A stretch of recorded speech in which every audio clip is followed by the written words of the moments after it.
There's such a huge population demographic advantage that India has right now. That's one of the superpowers of India. Last night we were with the Prime Minister and the roundtable of CEOs. It was just very encouraging to see everyone wanting to work together to make sure that we can further the cause.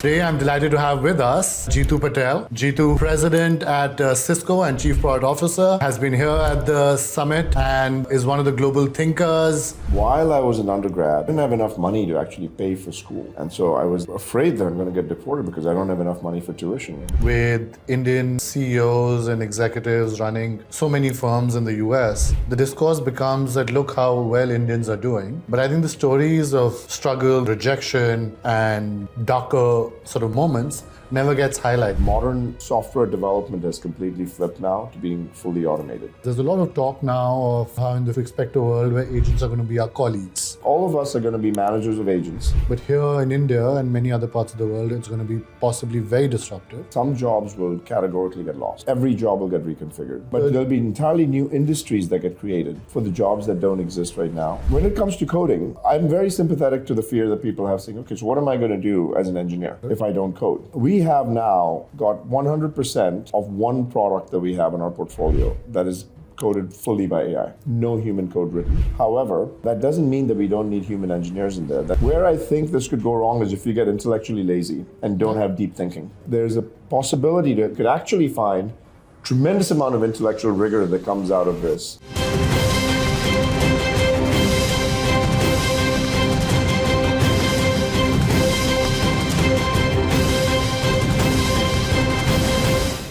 Hi, and welcome to today's episode of the AI Futures podcast series, where we're bringing you some of the best and leading thinkers, actors, leaders from the world of AI.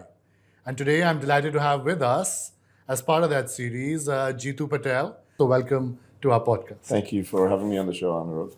Now I'm excited to have you here with us. Tell us a little bit about your own personal journey. What took you from Bombay off to the States and how your different roles have evolved?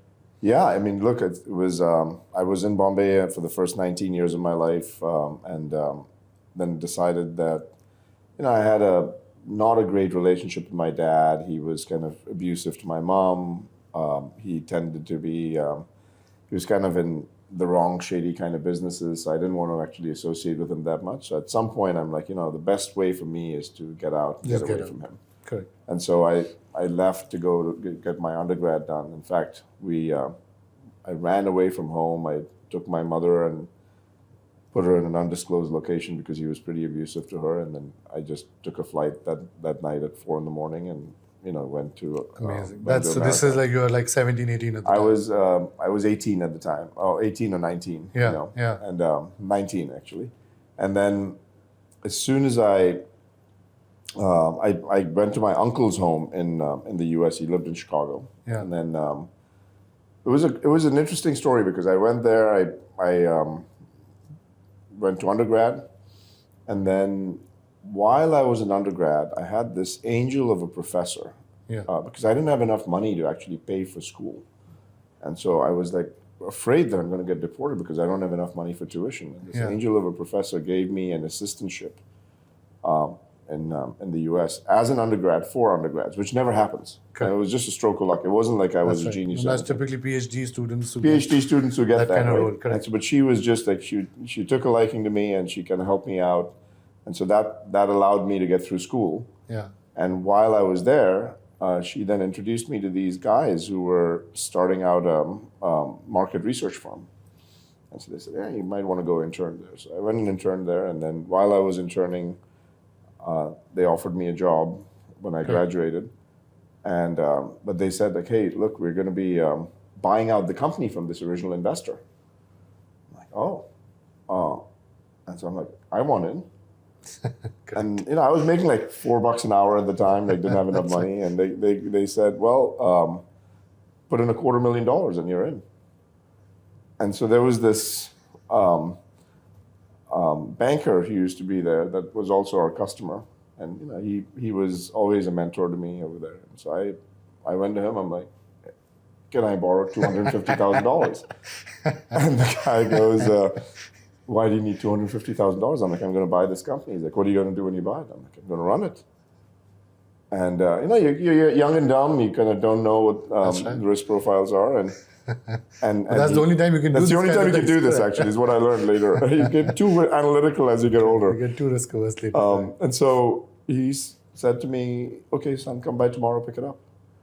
And he gave me a loan at 10% interest. It was a hefty interest rate. Yeah, for the US, that's high. But he gave me the break, and so we bought the company. I ran that business for 17 years, and it was like one of those things where, my mother came over after like 7 years of me not seeing her, and then she lived there, and she went back and forth, and then I got this itch for scale. I'm like, I need to go and learn scale, because this was a small business, and you'd work hard, but didn't really feel like you're gonna go change the world.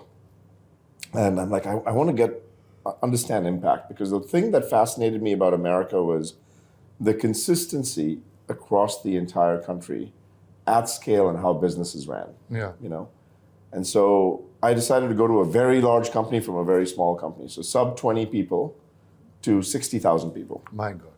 And, the guy who was actually interviewing me was ex-Microsoft guy. His name is Rick Devenuti. He's still my coach to this day.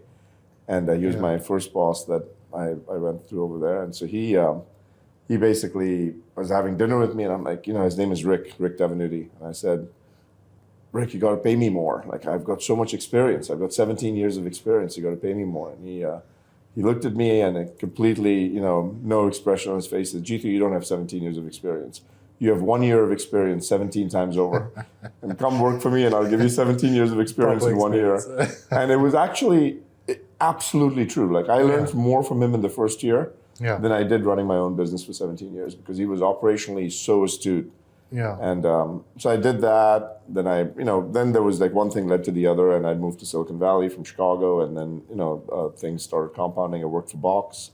We took that business from 200 million to about 800 million, and then I was going to go join a FANG company to run advertising, and then Chuck Robbins, our CEO, called me and said, "Hey, do you want to come work here?" I'm like, "I've already accepted this job. I'm going to be going there." He's like, "Just come and talk to us." Good. And then that's how it starts. It just started that. I was 9 days away from starting at that other company, and the one thing led to the other, and here I am at Cisco. Probably the best career move I've ever made. I'd say. Yeah. Well, so far. There's so more. Far, yeah. I hope this is my last job, though. Like, I don't want to keep changing. Changing jobs for me is traumatic. It seems like a lot of work. Yeah. Now, there's a couple of threads I want to pick up here from what you've described, because, in the whole mainstream discourse with Indian CEOs and executives running so many firms in the US, the discourse becomes that look how well Indians are doing. But I think the stories of struggle, the stories of probably a lot of like dejection and rejection and darker sort of moments never gets highlighted. So I'm glad that you've shared some of that personal journey with us. And I want to pick up on two of those threads. One is the role of mentors and teachers, which you pointed to. And the other, of course, is how to make some of these shifts seamlessly, like which you've done. So let's start off with the teachers and mentors. And I'll tell you why I picked up on that amongst the various things you were describing, because I think even for me, as I've gone from, let's say, Delhi to Singapore, as we were discussing, Delhi to Singapore to the US, you're moving geographies. Often you are leaving family behind, as you did. Was that hard for you as you went from one country to the other? And see, I think looking back, it's when you're young, it's much easier. Yeah. You're moving and it's exciting, and it's a time of discovery, and you're coming to a new place and realizing that, this place is also exciting and interesting in many ways. So you make those moves. But I think it's only later, when maybe your brain cells become slightly wiser, that you realize that there were some things that you also lost along the way. Yeah. Right? Yeah. But in all of that discomfort of moving, or some people manage it very seamlessly, I think for me it was not that hard, to be honest. But the role of people who might not be your parents or your best friends becomes really important. I've had, like, even at the college I was mentioning at Haverford, one of my professors played a very similar role as what you were describing, where she said, listen, like you, I'm going to help you figure out your path. I can see that sometimes you have this habit of deflecting to this thing or that thing. Yeah. But I can sense where you are going to be really good at, and let me help you push in that direction. Yeah. Right. And I think that that's what I wanted to ask you about. Like, other than that teacher, of course, and then you've mentioned Rick and other mentors along the way. Have they found you? Have you found them? I tend to be excessively annoying to people that I find I can learn from, and just, force them into mentoring me.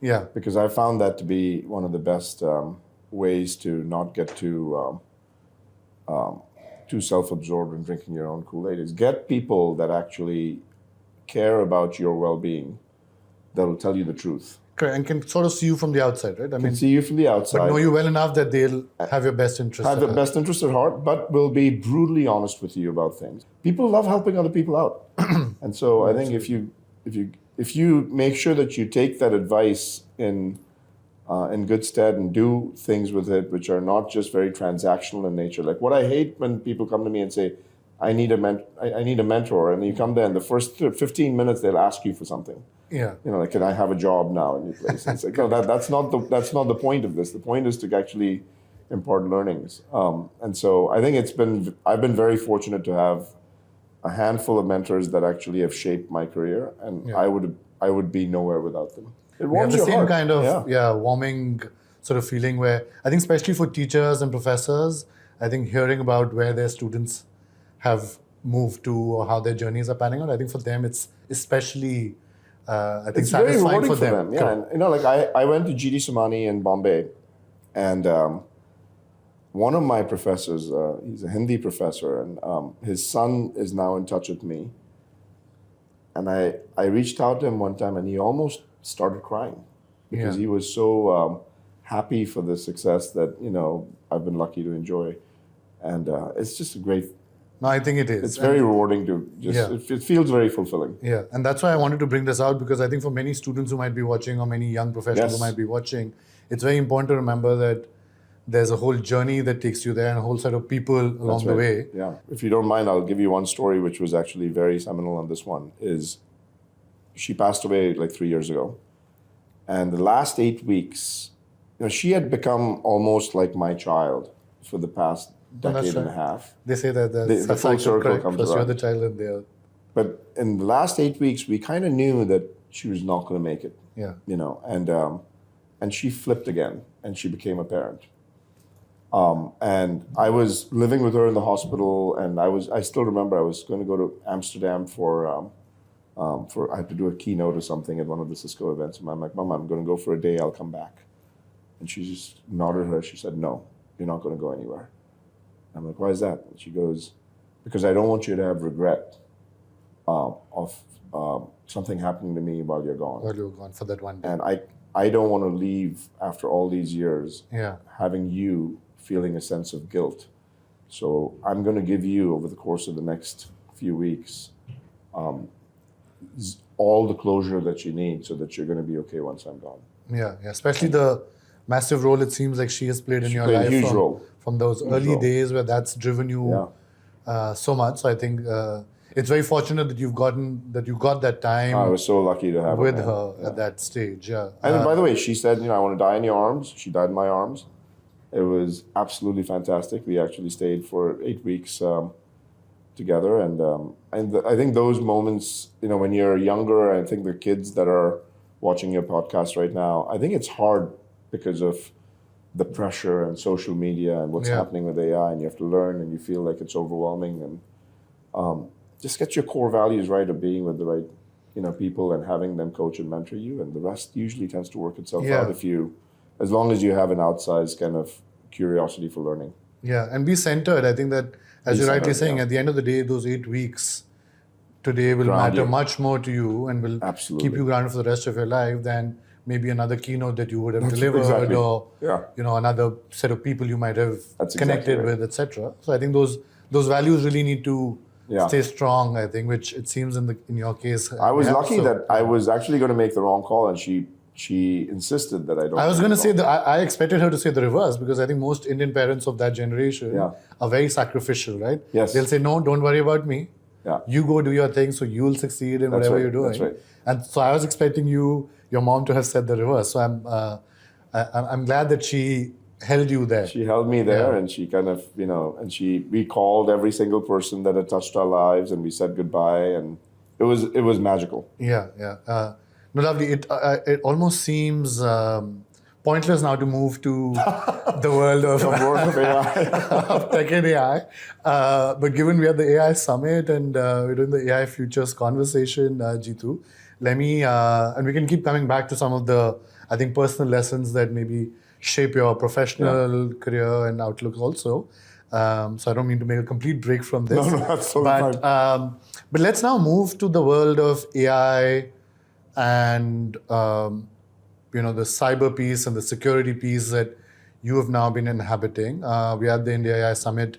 It seems like there's a movement here that could either build momentum with the summit, where the global south and countries like India could try and forge a different kind of vision maybe for AI.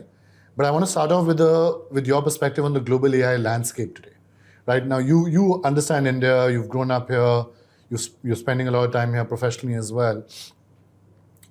How's the global AI landscape according to you? Is it as, let's say, bipolar in its US-China as the two poles view of the world? Or is there a broader set of actors that practically and realistically you feel will emerge? Or will it largely remain the two key actors that are currently shaping the world of AI? And what other aspects maybe of the global AI landscape you could highlight for us? I think there's a bipolar dimension in a different way than what you were talking about that I've seen. There's a part of AI which is, and the Prime Minister very eloquently said that in his address yesterday, that there's one aspect which is driven by what he called bhai, fear. Okay. The other one which is driven by bhavishya, or what the future would look like. And the bhai side of things, I think there's a group of people in the world that think that this could be extremely damaging to society, and then there's other group of people that think that there's tremendous amount of upside. And I actually so the AI optimists and the AI pessimists. AI optimists and pessimists, and I actually feel like the balanced view is having an extreme level of optimism and hope without losing sight of what the downsides could be. Yeah. And I think that's important. And I think if we do this right, I think humanity lifts quite a bit. And I actually feel like this event, India should congratulate itself, because you set the stage for AI being something that has to happen at machine scale and machine speed, but with a degree of emphasis on human centricity. Correct. And I feel like that's an area that India could play a pretty meaningful part. I mean, look, India is going to be one of the largest consumers of AI technology of any other country in the world because of just the sheer amount of population. You have 1.4 billion people, and there seems to be a fair amount of ingestion rate of these technologies that's happening. So from that perspective, I feel like there's a tremendous opportunity for it not just being two countries in the world, but more countries that can participate in different ways, by the way. Correct. The overly simplistic narrative becomes, okay, so you're going to build your foundation models. Like, you don't have to. That's right. Like, there's many games to be played. There's many games to be played here, and you have to make sure that you build on top of what someone else has built. Absolutely. I always give people the example, like if you think about Amazon, imagine if Amazon.com or Flipkart or whatever you pick your company of choice was built in the 1800s. It would be a massive failure because you didn't have any of the supporting infrastructure needed to go out and build it on top of. So I think the way that we have to think about AI is build on top of the progress that's already made, rather than thinking of replicating the progress that someone else has made. Yeah. No, I think that's a great point. I think that we get, and I was mentioning to you that I look at a lot of the developments in AI from a geopolitical lens as well. And I think more often than not, countries are looking at this as they only get focused when the mainstream starts talking about chips and the shortage of chips, then everyone just puts all their efforts behind somehow procuring a few chips. Mm-hmm. Then suddenly it becomes foundational models, and then everyone's like, I'm going to build, right? Whereas I think and one of the things I mentioned in my book also, which I was referring to, The Great Tech Game, was actually with tech, you cannot be catching the tails of waves. You can't. You have to lead the wave. You will not actually make any wealth out of it. You might get to partake in it in some shape or form, but you'll not get to really create wealth or real value out of it if you're just catching tails of waves or tails of things that are already done, as you were saying. Yeah. And it's really important to actually have a view on the future of the Bhavishya piece, which is, okay, what are early waves that will arise because of these waves? And now let me try and catch that one. So a surfer friend of mine actually made a very similar analogy, and they said, we have to pick. One of the key things is I have to pick which wave I'm going to ride. That's right. I can't ride the same wave as the next surfer. I have to pick. Yeah, and by the way, it doesn't give you the advantage. And you have to create a level of asymmetry, in the market where if the market's going a certain way, you have to add value in a different angle so that it then provides a very clear insertion point for you to come in. Like, for example, if you look at what's happening with India right now, there's, the progress that's being made around language models. Yeah. Because if you think about the number of dialects and the number of languages, and then also the notion of most people in India don't speak English or Hindi, they speak English. And that might be a very different set of model training kind of things that need to be done. It's its own language. And so I feel like those are the kind of things that can be of meaningfully additive when India participates. And I think they're doing that. So I'm very impressed with, this, what the Prime Minister has laid out as his vision.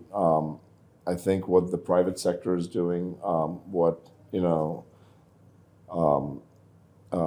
ministers like Ashwini Vaishnav and others have actually done to really propel this thing. It's very encouraging to see. Yeah, and I think on that multilingual piece also, I think, Sarvam launched their model here. For them also multilingual pieces now. And I think at some point there has to be if I see that multilingual foundational model focus that Sarvam and companies like that are bringing, and on the other side, this emphasis on healthcare and education and the humanity piece that India has, I think, prioritized. It's important that the two connect at some point to provide, as I see, personalized education, right, and personalized healthcare. Exactly. Because I think one of the key problems we have in India that we haven't solved fully yet is the fact that yes, not the best education to every Indian yet, right? Yeah. Even if they're getting education, I'm saying not the best education that they could possibly get. And you've studied, across the world, so I think you'll know what I mean. And then there's a lot of rote learning often, for example, that we get stuck with here. And the same way on healthcare. And I think that can unlock the capacity of Indians to really partake in the wave also. Yeah. In addition to, of course, creating great companies maybe in that space that can then go possibly global or at least around the world to some extent. Yeah, and there's such a huge population demographic advantage that India has right now. Yeah. Especially given what's happening around the world with aging populations. Like that's one of the superpowers of India. Yeah, that's right. The number of people below 30 that are in the workforce that are going to have a STEM background. So Jeetu, as we look at, we've, of course, the summit has helped us look at a lot at what India can do. And of course, it's the India AI Impact Summit, looking at how AI is shaping up around the world. But I know that you also have recently hosted an AI summit at Cisco. Yeah. And I want to ask you more about that because I think one of the key things for any country has to be that you understand what you can do well in the context of what's happening maybe at the cutting edge globally. That's right. Right, so that you are, as you were rightly saying, building on top of what's already happening and not just maybe building off in a silo. So help us understand, tell us about the summit, how that went. You pulled it off as a company here. Of course, it's been a whole of government, whole of country effort to pull off the India AI Impact Summit. Tell us about the Cisco AI Summit and maybe share with us some of the key takeaways, some of the key things that maybe got talked about there. Yeah. That maybe have not been the primary focus here. Sure. And let me actually start by just congratulating the Indian government on the caliber of and scale of this summit. I don't think anyone has seen 250,000 people in an AI summit yet. Yeah. And so that level of scale was just mind-boggling. Right? And I think what I've loved also, I'll second that for a second, with the point that I think even for the top AI tech executives from around the world, Yeah. I think it's a real sort of rubber hits the road type moment. Absolutely. I hope that when you see the masses of people that are interested in AI products, AI solutions, for them to visually see that ultimately actually this is the group of people we have to build this for.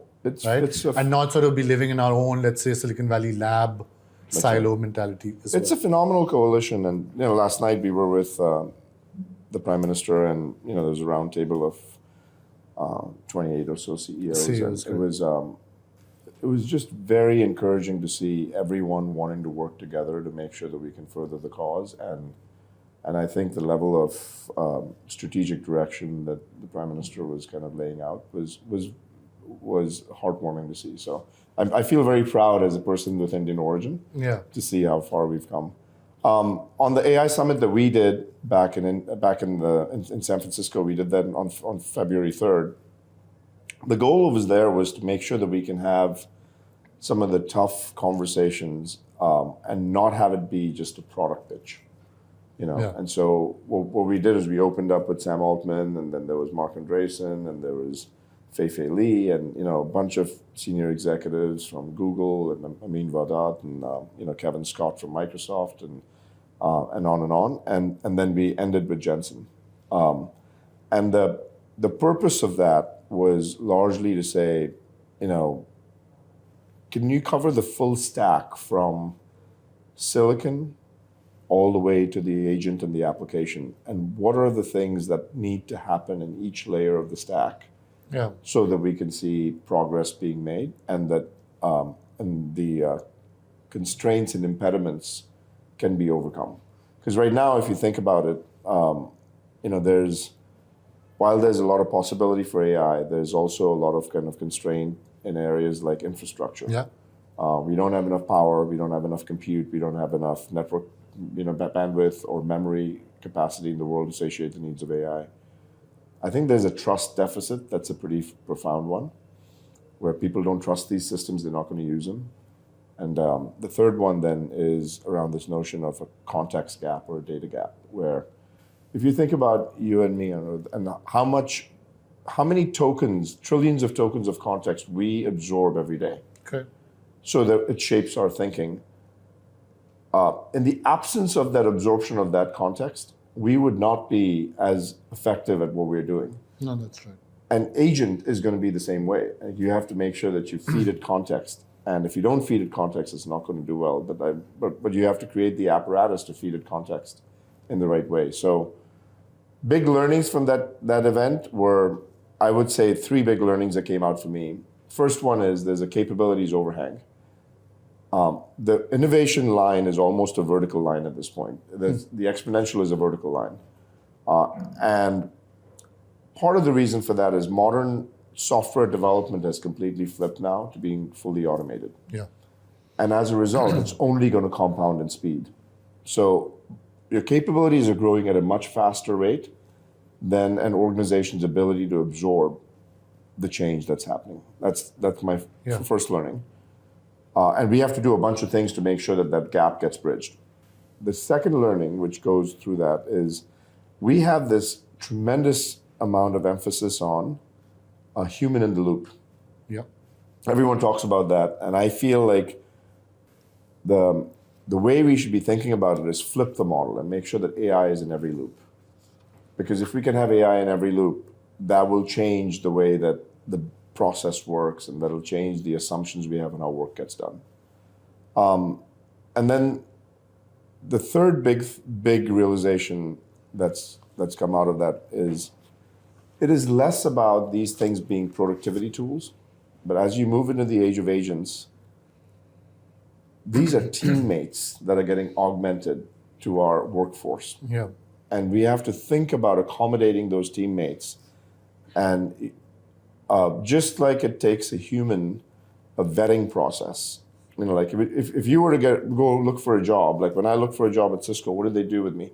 Well, the first thing they did was Chuck interviewed me.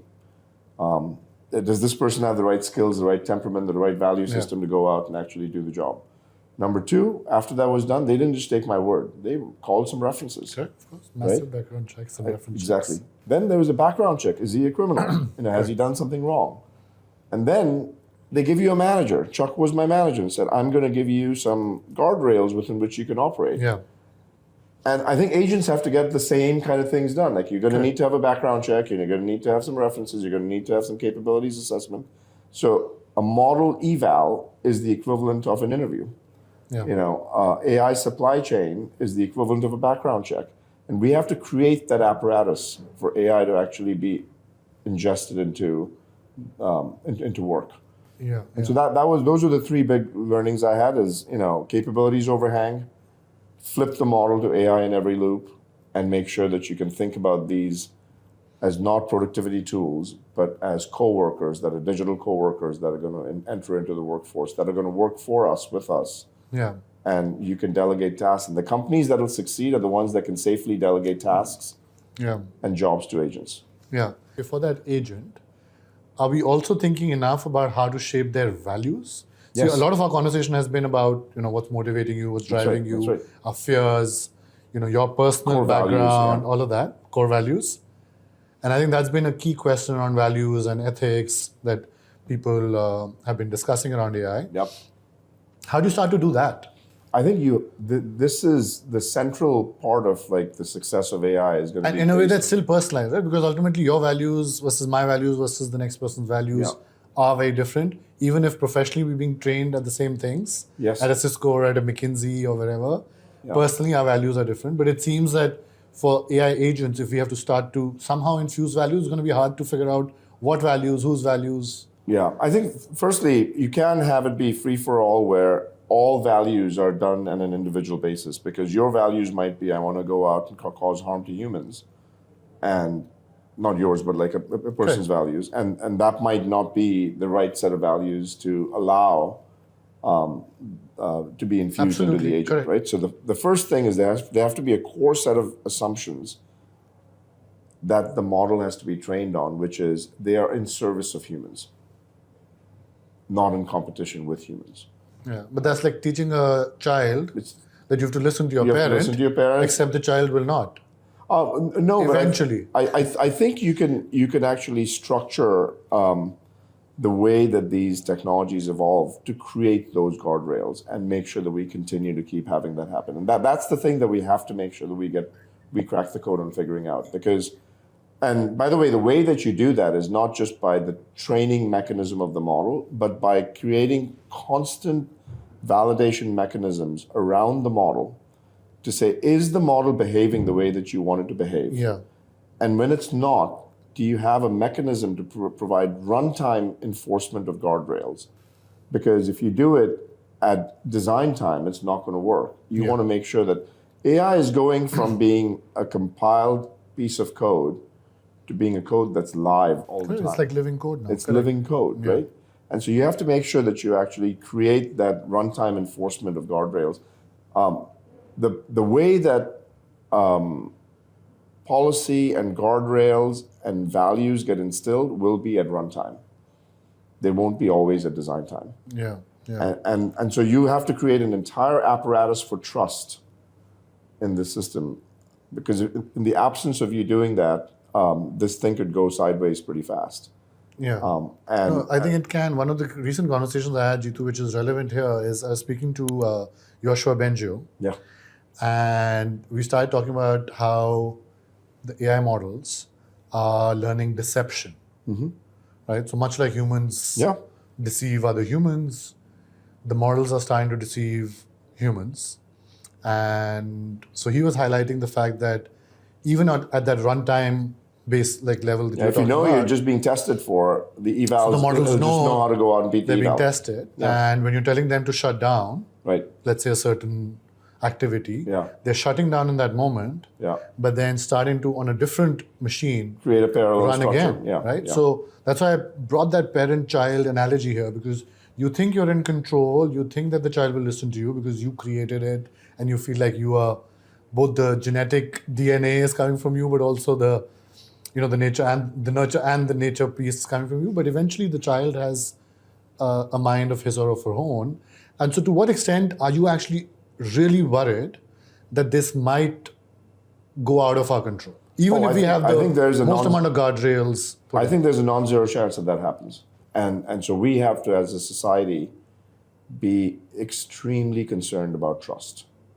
Like it is one of the defining characteristics of how this will shape humanity moving forward. Yeah. And that's why I keep saying, like, you cannot be pessimistic about it, but you have to be realistic about the fact that there is a risk, and that risk has to get mitigated. Yeah. And if you don't do that, you could have a world of hurt and harm. Yeah. That can be caused. The summit might move to Switzerland. At least there's some talk about that. Yeah. I was with the president of Switzerland. Could we just stay for an extra week after Davos and just do it there? Just do it there. Less travel. Though I think some people want the extra travel. Unlike you, maybe who's traveling too much. Not me. But it's important. It's interesting that you brought up the trust point, because we were discussing what the potential theme for the next summit could be, and the theme that came up last night. The president of Switzerland and some of the people who will now be organizing the next one from there, if it's going to Switzerland, was trust. So you said Switzerland as a trusted entity in our traditional banking and other domains. They want to bring trust to the center of the conversation also possibly. I'm a little biased because it is a large part of our business. We are building technology for protecting AI and keeping it safe and secure. But I can't think of a more important, kind of structural framework around which to make sure that you have discussions structured for the next year's AI Summit, because these things compound as well. The thing with AI is, you can't do this after the fact because the train might have left the station. So you have to make sure that you're doing it where you've created some guardrails as this thing is getting built up. Yeah. Let's move to the other piece that I wanted to pick up from the takeaways you had from the Cisco Summit, which was of these agents and them as workers. There's a lot of talk now of, even at one of the panels I was at yesterday at the summit the day before, the conversation was how in the future the workplace will be hybrid being humans and agents. That's right. So you have to expect a world where agents are going to be our colleagues and our teammates. Now, the conversation in the Valley at the Cisco Summit is, how do we integrate maybe these AI agents as colleagues into the workforce, etc.? That's one perspective, and that's one set of maybe problems or things to solve for. From an India perspective and a jobs perspective, one could view all of this as basically replacing people. People's jobs. Right? You've seen the talk of Indian IT services firms being under threat from, when Claude comes out, the stocks here drop. Right, it's a massive challenge, and given you understand both contexts, right? You understand the Silicon Valley context, you understand the massive population here that's getting employment through these IT services firms, all the engineers, our technical talent. That's for many of them the starting point. How do you start to reconcile these two? Because clearly the Valley wants to create efficiency, productivity through the agents. But here in India and many other parts of the world, it's going to be possibly very disruptive. So how do you start to reconcile the two? I actually find the fear of job loss as a narrative to be much more prominent in the West than the East. Oddly enough, given the fact that... Why is that, you think? I think the media has actually taken a very active stance on what happens to the jobs that get lost. But let me give you my take on this. Because I've always found that you never fight a megatrend. You always use it as a tailwind. Okay. Because at some point in time, it's like what Victor Hugo says, you can't stop something whose time has come. Okay. And like you just have to go. And so my advice to people is, don't worry about AI taking your job, but really worry about someone using AI better than you taking your job. And if you end up not being dexterous in AI, the chances of you being relevant are going to be very small. So I think that's a given, right? I think I agree with you that that's a given almost. If you're not going to ride the wave, you will be left behind. A lot of people are saying AI will not take the jobs of people, it'll take the jobs of people who don't use AI and things like that. So while I agree with that, the point still remains, will the impact of jobs in, let's say, the medium term, maybe today it's being talked a lot more in the US, given the socioeconomic disparity AI is also causing in, by the way, even developed countries like the US. Do you think there'll be a way to reconcile here? Somewhere where there can be a reconciliation? Or are we inevitably moving to a situation where fewer humans needed for the same amount of tasks, and then maybe we just expand the number of tasks? I think you'll reconfigure. Like in my mind, what will end up happening is some jobs will categorically get lost. Every job will get reconfigured. But there'll be entirely new industries that get created for the jobs that don't exist right now. That will end up happening. Now, where I'll just give you a very simple example in coding, because coding is the most concrete example we have right now, right? And I'll give you another one. The two use cases that currently work in AI at scale are learning and research and coding. Learning and research, every consumer is doing it. You and I work on this every single day. We have to go out and do something. We'll go to ChatGPT or Gemini or whatever your choice of tool, Anthropic. That has not made me any less busy. Right? It has just allowed me to go out and increase and steepen my learning curve. Okay. Agreed. When it comes to coding, I'm very sympathetic to the fear that people have saying, okay, so what am I going to do as an engineer if I don't code? We have now got 100% of one product that we have in our portfolio that is coded fully by AI. No human code written. And it's actually a safety and security product. 100% written by AI. However, that doesn't mean that we don't need human engineers in there. That means that the process and the role that human engineer plays is completely different from what they used to play when they were writing classical code. They now write specs in markdown files that become context input for the agent who then writes the code. And the bottleneck does not become the writing of the code, but the review of the code.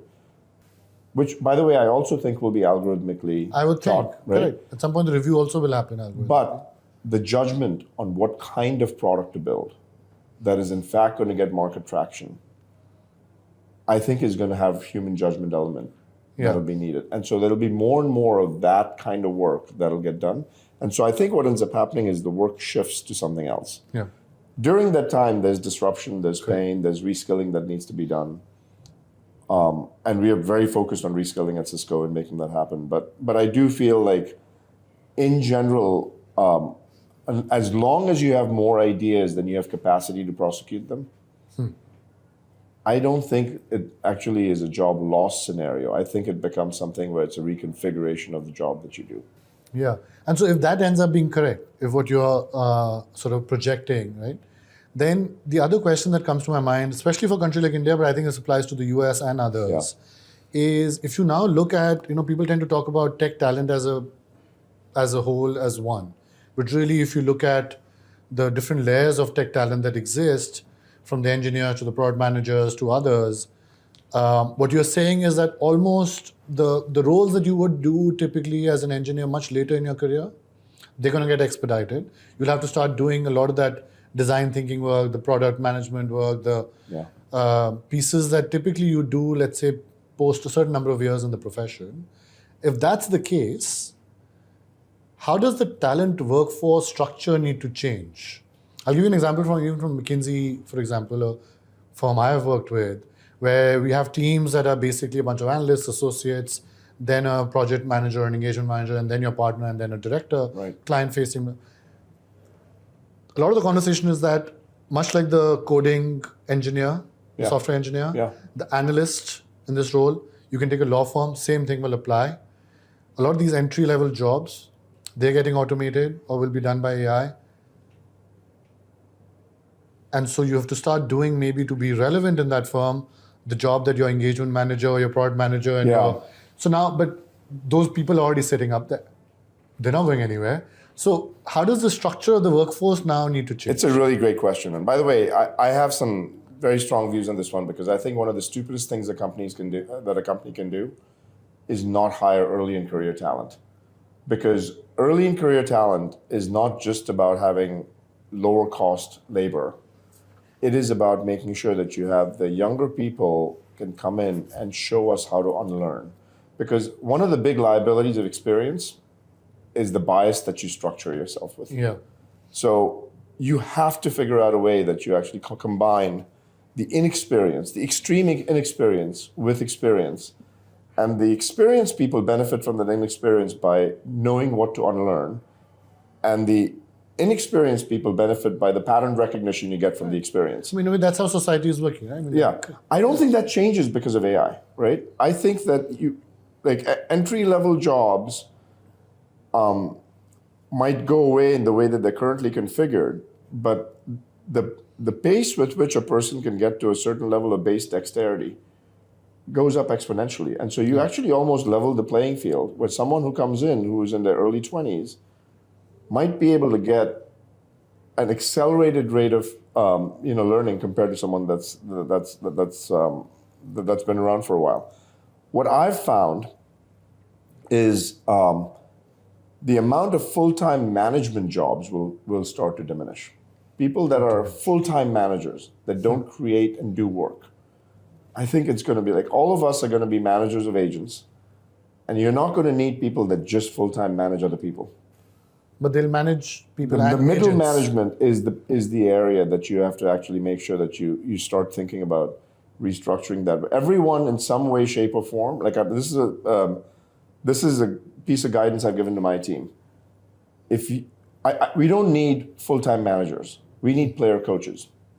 Yeah. Right? If people don't get their hands dirty and get an instinct for how the work is done, it's very hard to motivate someone else to follow you.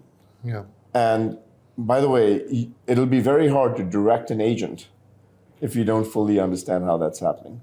And so like that entire field, the restructuring is going to be something that we as a society will have to try and experiment with. But every job is going to look different, and more importantly, the workflows are going to change quite dramatically.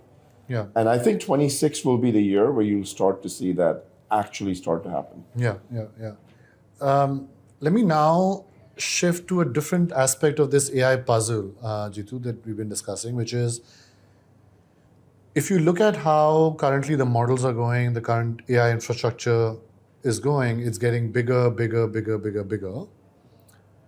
The requirements... And smaller as well, simultaneously. Correct. So I want to actually bring out that duality, because one of the other arguments that people are making from a sustainability standpoint now, and I think that's an important constraint also that AI companies are running up against, the energy needs and then how that's impacting communities, local communities, because ultimately this is also energy going away from one to the other. Yeah.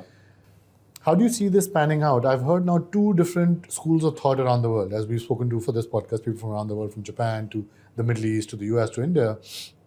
There's the bigger is better approach, which will require more and more energy because there's so much to be done. Yeah. There's so much potential AI has, so we've got to keep building. Yeah. 500 billion, Stargate, bigger, trillions of dollars of investment, data centers, nuclear energy, all of that. Mm-hmm. On the other side, there seems to be a second school of thought that says, let's not make the same mistakes as we did at the beginning of the Industrial Revolution, where we chased scale, and we said, listen, do I need coal? Fine. This fossil fuel? Fine.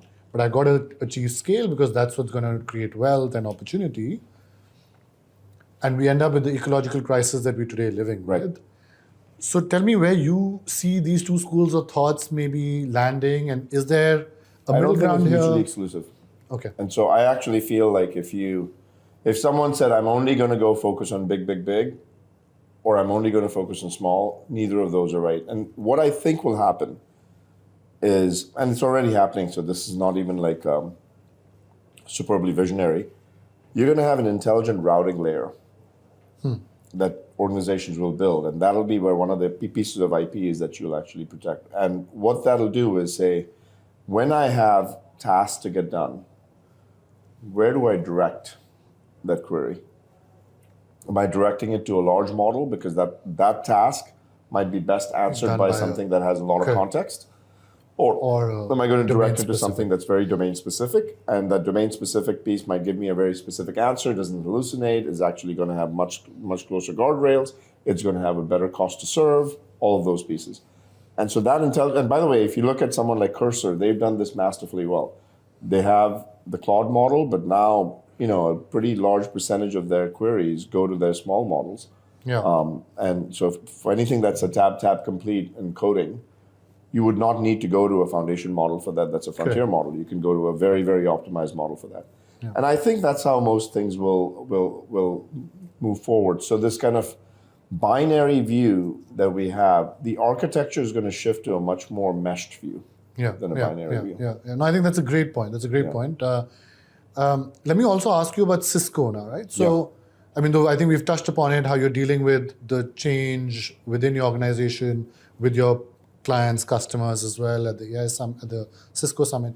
Talk to us about how and where you are seeing opportunities for Cisco, because Cisco is, again, an interesting company from my vantage point where, again, been around for a while, right? And most tech waves tend to disrupt a bunch of companies, so you've got to stay on top of the wave. As much as a new company, I think it's very important for a company that's been around for some time to make sure that they don't miss the wave. So how is Cisco now positioning itself maybe differently from a security standpoint, but even otherwise? And how do you see that future panning out now? So firstly, I think about Cisco as a 40-year-old startup. Oh, right? Good.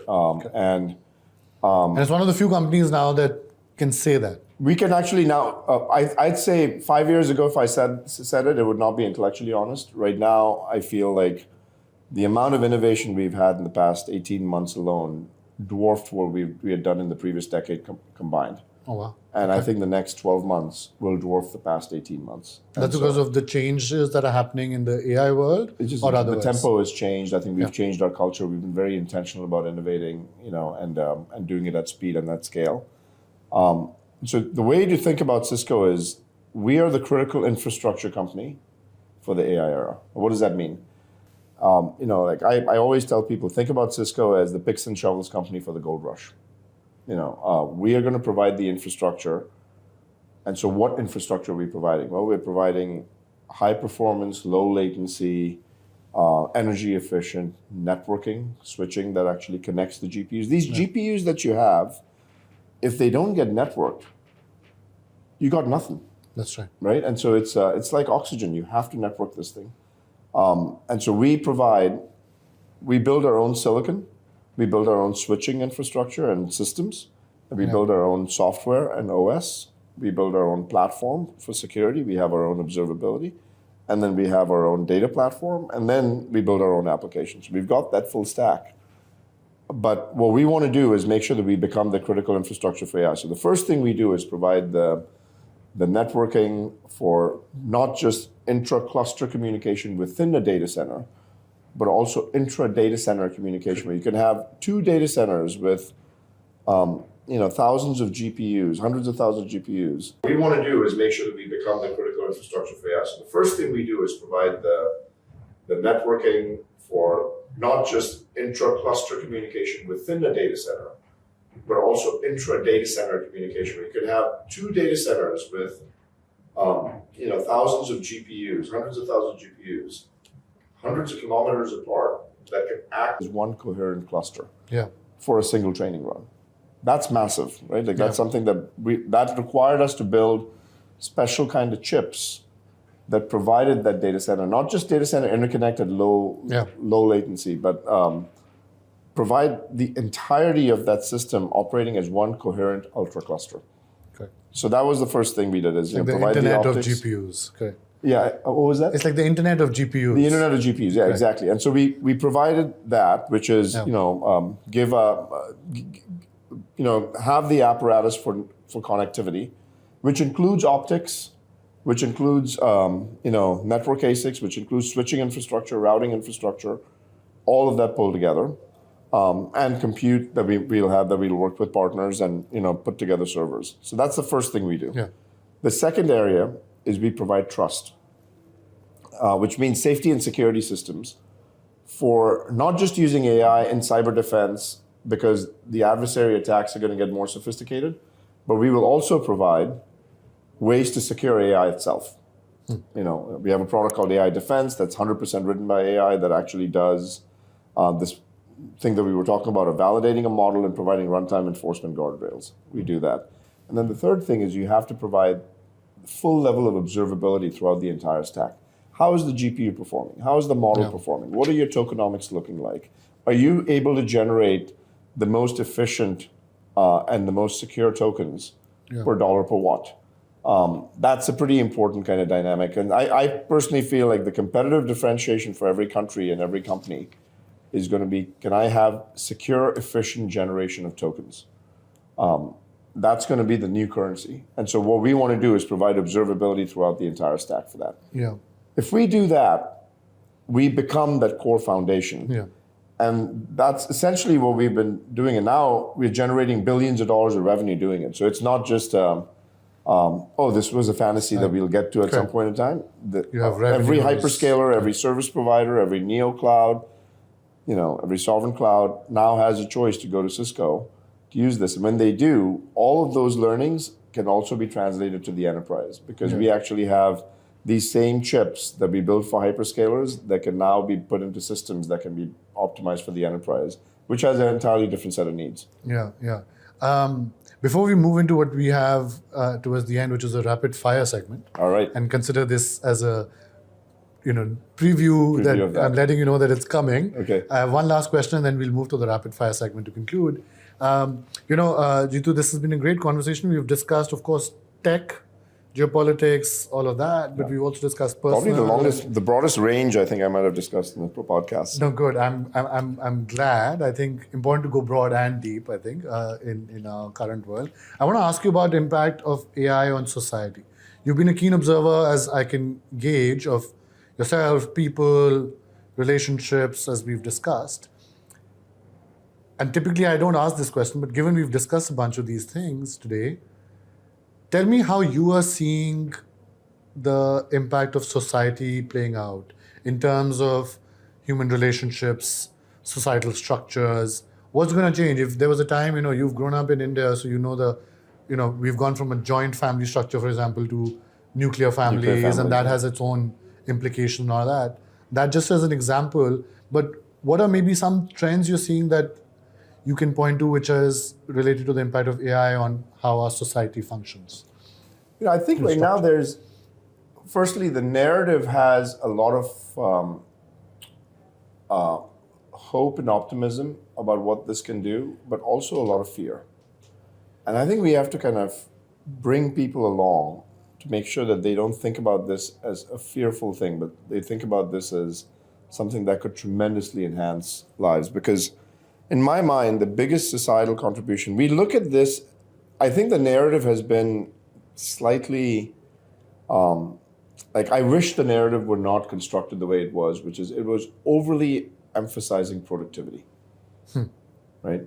I wish the narrative was more around what are the quality of problems that we would have wanted to solve that we were just able to not solve thus far, that we now have an entirely different set of mechanisms to be able to solve to enhance human life. Correct. It's the healthcare and education example I was giving earlier. It's pure healthcare education. You've not been able to solve that problem so far for 1 billion plus people. Can I solve cancer? But not just cancer. I want to solve every disease. Correct. And and that's the ability that we have now to be able to do this. And that, in my mind, is the optimistic scenario that we have to keep in mind and say that's the true north we have to get to. Yeah. The pessimistic scenario of what happens if, a terminal state is reached, a terminator kind of state is reached where all of a sudden these robots have their own set of ambitions and their own set of kind of their own social media networks, their own vanities and all of that. And by the way, that piece of it, you have to make sure that we start working collaboratively with within the ecosystem so that there's guardrails that are put in place. Because I don't think that's a illegitimate fear. I think that's a real fear that we have to make sure that we can put some guardrails around. Okay. But what you're now in a race condition where everyone's moving at a really fast pace where you can't stop it. Yeah. So the only thing you can do is make sure that you actually create the trust frameworks in place in parallel. Okay. that actually are moving at the same pace and speed as the progress of AI is happening. Yeah. And the good news is, all of the people that are building these technologies, us included, are very, very focused on making sure that that gets to be front and center. Yeah. And the model companies, you talk to Dario, you talk to Demis, you talk to Sam, you talk to all of these folks. They feel like, yes, there's a constraint on infrastructure. We have to do massive data center build-outs. That's important because without the infrastructure, you don't have anything. But if you don't have trust, man, this thing could go sideways. Okay. And so they all are very, very intentional about it. And I feel like they're going to, as a community, we're going to make the right calls. Yeah. One of the implications of social media networks has been the attention deficit disorder. Yeah. One of the implications, it seems, of AI models and AI agents seems to possibly be cognitive decline. That if the Industrial Revolution leads us to lose physical muscle, this might make us lose mental muscle. Yeah. Do you think that? I don't. I actually think the opposite. Just from personal experience so far. By the way, I don't believe that could not happen. That is a very legitimate, concern that we should think about. But so far, what I've experienced in my own psychology, because I have found myself, it's harder for me to sit down and read a 300-page book today than it was. Correct. Because I think notifications was one of the worst inventions that humans ever made. It's a constant interrupt. And so I do feel like, It's like even if you're home bell ringing all the time. Oh my goodness. I find myself, at some point in time, I don't even know, but I just gravitate to my phone and start looking at it. Okay. And we've been rewired and reconditioned. That is not healthy. Where I think this could go wrong is if you get intellectually lazy and don't have deep thinking, right? But I feel like there's a possibility to go the other way, where you could actually find tremendous amount of intellectual rigor that comes out of this in ways that you would have not been able to think about. And I'm finding myself in that zone right now when I collaborate with AI, then thinking I'm intellectually lazy on this stuff. Lazy. I'm not just telling it to go do something for me and I'm just going to use it and regurgitate it. I'm using it to think deeper than I would have otherwise done. Yeah. And hopefully that's not just you, but I think the broader mass of humanity. But let's now quickly move to rapid fire. Yes. So if you are talking to a student today, think of yourself in high school at GD Somani in Bombay, what would you advise them to do? How to think about AI and also what to study? I'd say be extremely hungry and be curious and learn to learn. The skill is to learn to learn. What to study? I think any of the humanities would be super valuable right now. I think, over tech?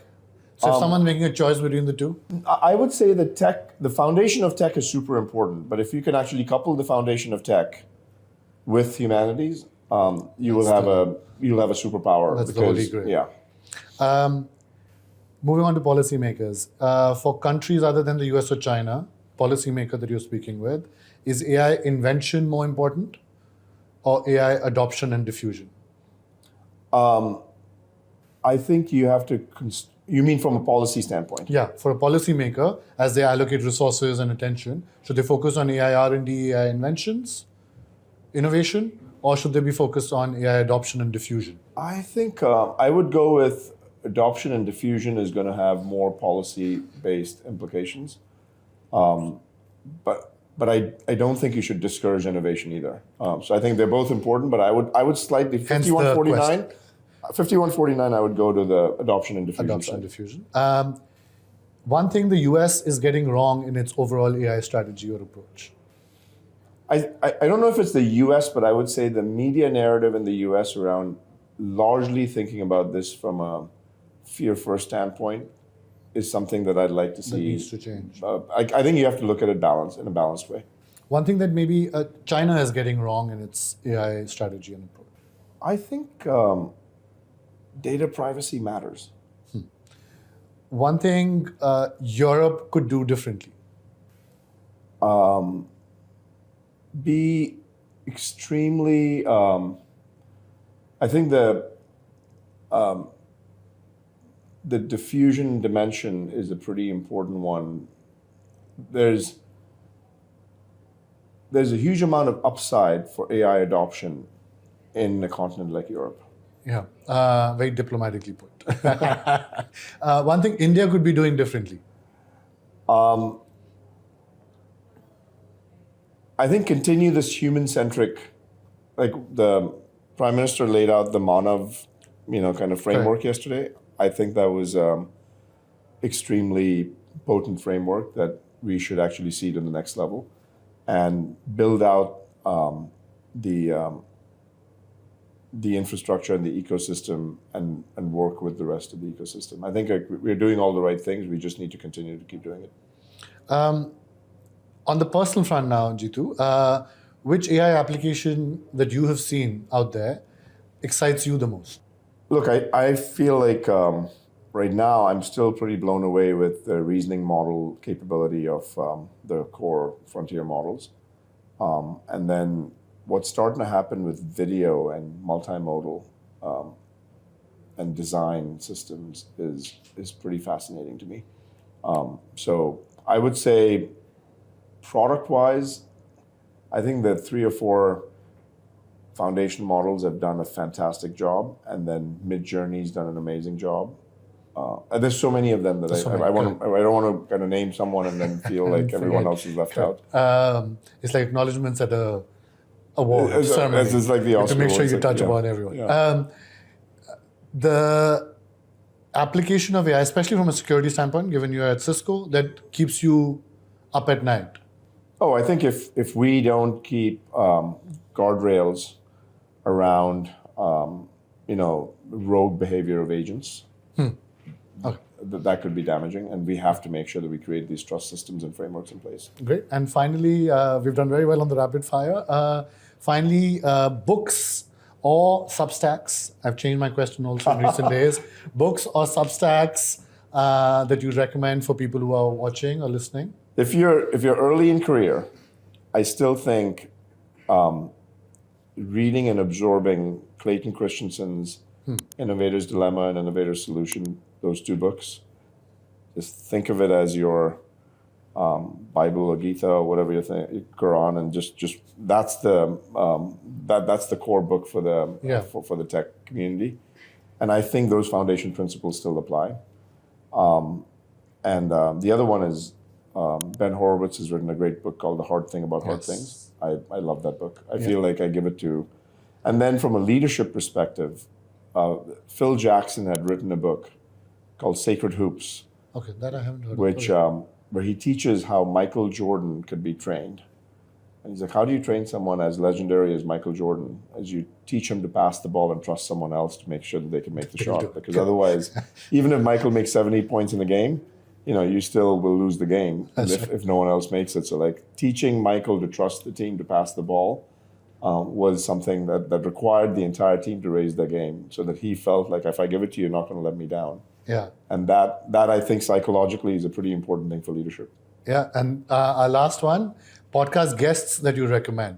And given the expanse of the kind of work you've done and how you travel, give us at least a 2 or 3. Yeah. I mean, I can give you like 11 or 12. Go ahead. Just go to every single person that came to the Cisco AI Summit and ask them to come attend your podcast. I think you'd have a very, very enriched viewership. Other than those, because those are obviously some of the bigger names, right? And the conventional names, let's say, of who people would already be knowing and expecting, but maybe some unconventional names of guests that you could recommend. There's this gentleman, Igor, that used to work for Elon Musk at X.AI. And he's now starting a new company. That's right.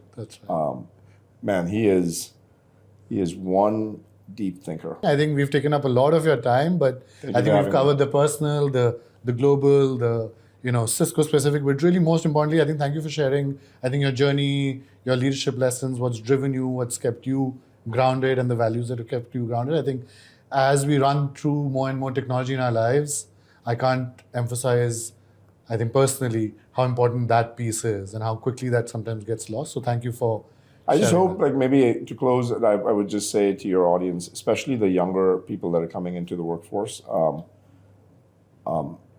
this could be one of the most amazing times to be alive in tech. Yeah. And so don't lose your optimism as you get in, and make sure that you don't lose your hunger and curiosity. This is a fun time to be alive. Yeah, no, I think you've exemplified the optimism very well for people who are listening. I think important to keep the optimism up, but then prepare for Prepare for the whatever else downside. might come. Correct. No, thank you so much, Jeetu. Thank you It's again been for a having me. pleasure. Cheers.